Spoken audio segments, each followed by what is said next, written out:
All right, welcome in to the Daily Fix on a Thursday, every day, right here, noon Central Standard Time. We appreciate you jumping on with us. I do want to say, Steve, I don't know when it happened. That's right there. I'm Ron Hughley, your host, Daily Fix, presented by Foolish Club Media. In that little box there is Steve Serta. Before we get started, Steve, I don't know when it's happened. I have looked up and I have really turned into dressing like a dad.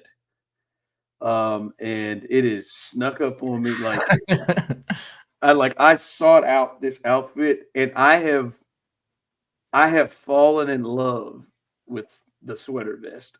And Yeah. I don't oh yeah, I this is Columbia. I went and purchased this one. I never thought I would Is purchase that Columbia in my is that life. fleece? It is, baby. It's nice, man. Hey, I've got like four of them here in the last couple of weeks. It is a beaut. Like I am enjoying the sweater vest. It does me in. I don't know why. I could throw anything. I'll throw a short sleeve shirt underneath it. I'll throw a long sleeve shirt like I have. Pull them up. I love it, man. I'm telling you, man. And I got on some damn all white Pumas to boot. So this is just I don't know what has happened, man. Dress like you're ready to go to Home Depot. I'm telling you, like I got a book somewhere to read. Like I don't know, it is wild. But to all those dads that are dressing like this and who can bang out the sweater vest, team sweater vest is where I am. We appreciate you however you're taking us in Twitter, YouTube. One thing we do need you to do is head over to our YouTube channel, Foolish Club Media. Please like and subscribe as we are trying to grow this puppy. Like and subscribe. You'll get a chance to catch everything from Brian's World, which came out every Wednesday, yesterday, to Veach Season, to Show and BK, which will come out tomorrow, the number one Chiefs podcast.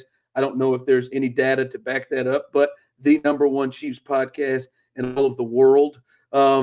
And so you can listen to that every Friday, the post-game show with Rocky and Serta. There's so much that we're bringing you and new things that we're kicking around all the time. So like and subscribe on our YouTube channel, Foolish Club Media, to join us. Not going to hold you long. A couple of things here. I don't feel like this person has arrived to this point in their celebrity yet, and I've got a problem with it. Also, this may feel like a hot take to some, but I stand behind this in the NFC. We'll discuss that next. But give me my 2 minutes, Steve, because I want to start here today, and that is the noise of this week is exactly the way that I thought it would go as soon as I walked out of NRG Stadium on Sunday night, Steve, when the Lions beat the Texans in a game just like the Chiefs. They had no business winning. Okay, you throw 5 interceptions in a game, you got to lose it.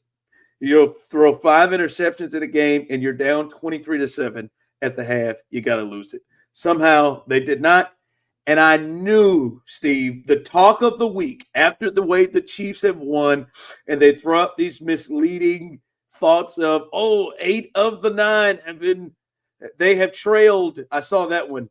8 of the 9 games they have trailed. Yeah, but 7 of the 9 they have led and didn't relinquish the lead in the fourth quarter. So, there's a little bit of that. But I knew we would hear, the Lions, they're the best team in football. Oh, yeah, I don't care. The Chiefs won 15 in a row. They're the best team in football. There it is. And look at the Chiefs. They're lucky. They're lucky. They're lucky. You would hear all of that. And honest to God, Steve, I thought this would be a game they would lose. But I think the noise that has surrounded this week, as soon as Leo Chanel blocked that kick, and everything that happened with the Lions winning, and they've become the sexy new team to stop the Chiefs, I knew that that's what we would hear. And Steve, I believe those are the things that kind of motivate this Chiefs team. You've covered this Chiefs team almost as long as I have, and you've been here. You've seen all of the Mahomes stuff from the start when he was a backup to today. This is the kind of thing that kind of gets those guys when we see Pat start counting touchdown passes and things like that. This is the kind of stuff that gets them flowing. And every once in a while, usually I don't think they really give a rip in the regular season, but every once in a while they like to remind folks. And as I said, I penciled this one. This would be the one I feel like if I'm gonna pick them to lose, it would be the Bills game. But I don't know now. Not the way that the week ended, and now how all they've heard all week after being 9-0, the only undefeated team that has won back-to-back Super Bowls and 15 in a row. All they're hearing is the Ravens are better, the Lions are better. The noise of the week, I think, is a major help to the Chiefs on Sunday. Yeah, and I feel like nobody at this point, nobody's like, oh, and the Chiefs are doing this without Rashee Rice, without Hollywood Brown, without Isaiah Pacheco, like without Charles Jalen Omenihu, without Like nobody's pointing that out, that they're undefeated without all of those guys. And the Lions are an incredible team. Like I truly think they are the best team in the NFC. But I think the Bills are a little bit overrated at this point. Like they're really good because Josh Allen's amazing and their defense is solid. But they have issues too. They have issues offensively. They haven't exactly been putting together the cleanest performances on offense. But everybody just talks about how amazing Josh Allen is and what an incredible quarterback he is, and just tries to overlook the fact that the Chiefs can do it in totally different ways every week, and that's why they're still undefeated. Yeah, sir. For me, I don't know if the Bills are overrated or whatever. I don't know what's going to happen. I just think the conversation surrounding this week has been a help to the Chiefs. Because I think if the Chiefs would have blown out the Broncos, like Vegas thought they would win comfortably, I think it would be just another week of they're the Chiefs, they're the best team. They never beat Buffalo, never beats it when it matters.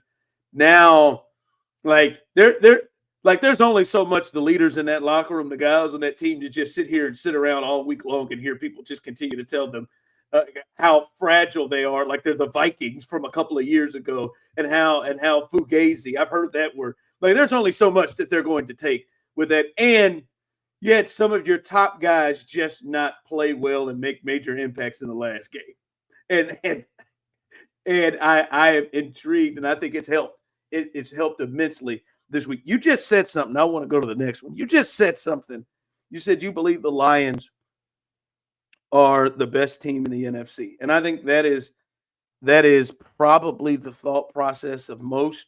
Hell, I think it has to be, because many people think the Lions are the best team in the National Football League. Steve, I think we are asleep right now on the Eagles. And I understand the reasoning. It's because their head coach seems like a buffoon. Their head coach seems like they are winning in spite of Nick Sirianni. He does and says weird things. It feels that way.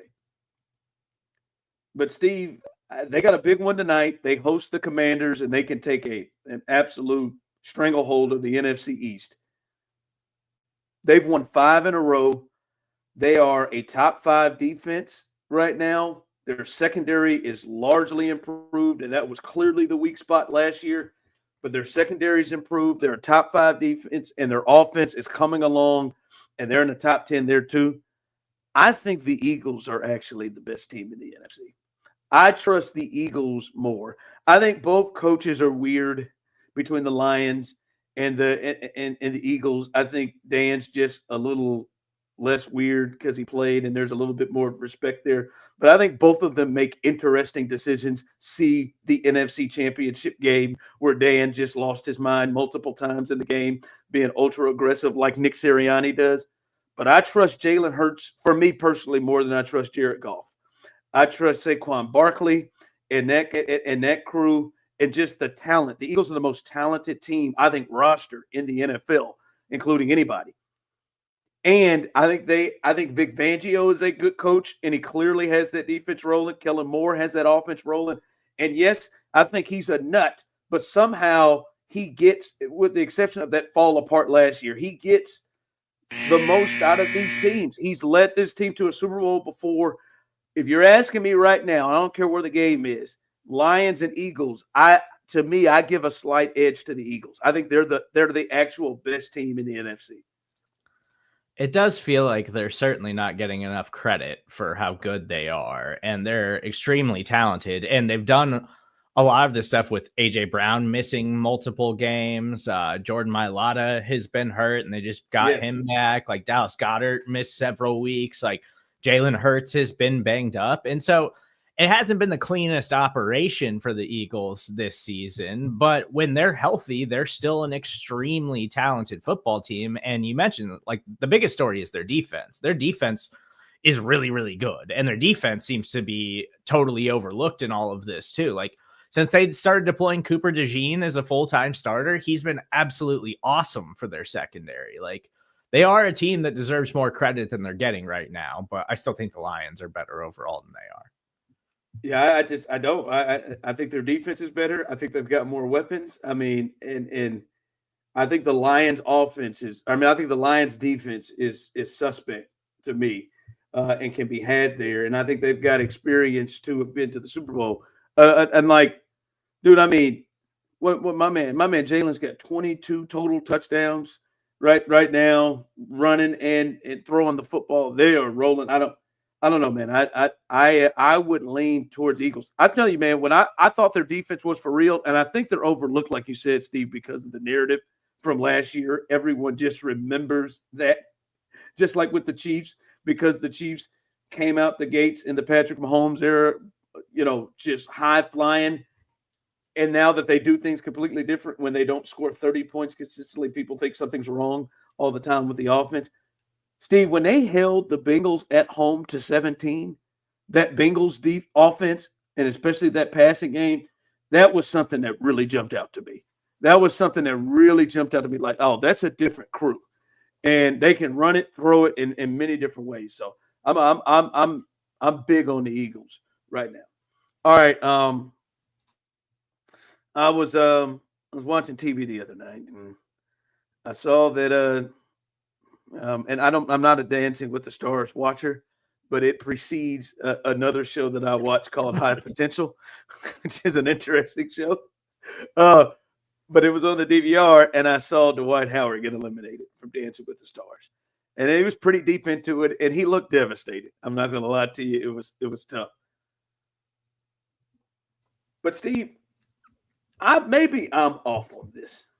When I think of Dancing with the Stars, man, I think of guys that are hard on their luck. I think there are guys that were never really big, but tried to grow themselves a little bit. Like if you tell me, all right, who is the guy, the person in your mind that you would say that guy is a Dancing with the Stars guy? And the name that immediately comes to mind right off the top is James Van Der Beek. Like a middle of the road type of an actor that had some roles as Dawson's Creek, and we remember him in that. And then he was also the lead in Varsity Blues. But he ain't never that's a guy that seems to be perfect. This is a first ballot Hall of Famer that's 38. That last played in the league 2 years ago. He won a championship 4 years ago. He is an 8-time All-Star, 5-time All-NBA, a first ballot Hall of Famer, 3-time Defensive Player of the Year. He's not Dancing with the Stars yet. He is not. That seems to be beneath Dwight Howard. I know he's had some things come up here in the last couple of years of his sexuality and stuff, but still, he has not reached Dancing with the Stars level fandom fame yet, has he? He's bigger than that.